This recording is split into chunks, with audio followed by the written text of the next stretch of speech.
buwa mwese muri ngaha ikomine ya Nyabikere ya kera cyangwa ya Shombo y'ubu tikoze arongurira imigambi.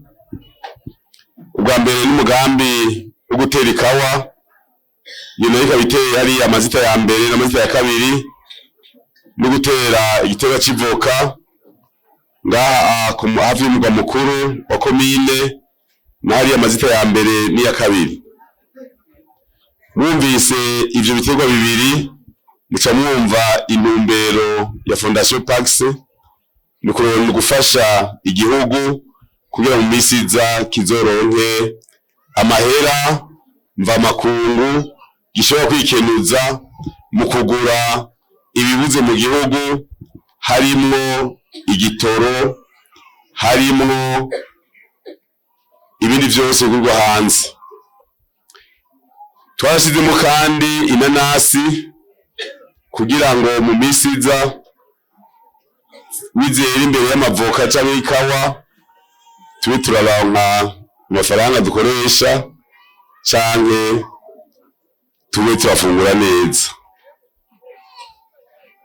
Abakenyarugamba bari ngaha muhurikiye mu makoperative 3 yari amazita ya mbere n'iya kabiri hamwe n'iyo ngaha ku mugwa mukuru. Intumbero rero mwishira hamwe dufise mu ruririmbo mwavuze yuko bahora batwenga ko mukorera ubusa.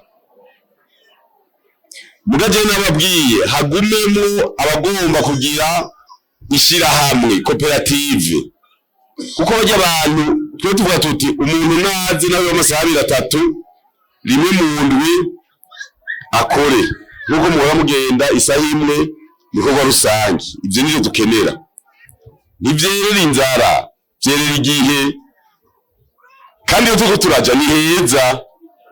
Biriye nagomba turabe ejo ingene tuzokorana ko twagomba tangure kuzotora amahera. Mwese murafise ingo, turakereye ko urugo rwose utera amavoka. Muri ico gihe rero dufate ko ingo 1000 hamwe zotera amavoka 33 urugo rumwe, twadufise amavoka 3000. Izo mvoka 3000 ushize kivoka ziwacu mu 15 cha tugira ivoka 45,000.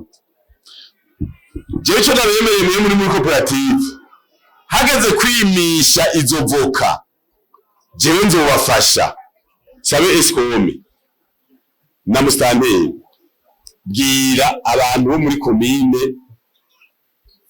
Shombo wose urugo wose amavoka 30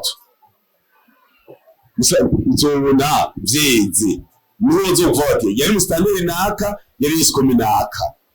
Hama abana banyu nabo nyene mwabwire murabe imigisha yabo, mubaterere ibiti bibiri abatoyi abashaka kuvyiterera amaho batera ibiti 2 cyangwa 3 mugereranye murabe.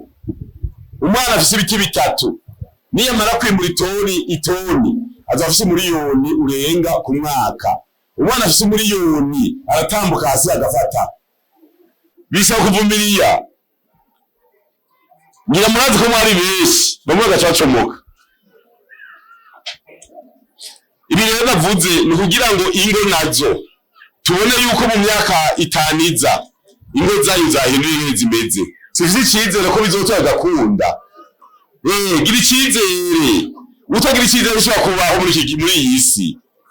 Iyi si saba ko abantu bagira umwizero ejo ni heza, ejo hazohinduka. Nugusenga mu gasengo timana ndi ku kivi urahezagira ibikorwa by'amaboko yanje ukagashiramwo. Ntuzosenge ngo mwezagira atari ko wakoze.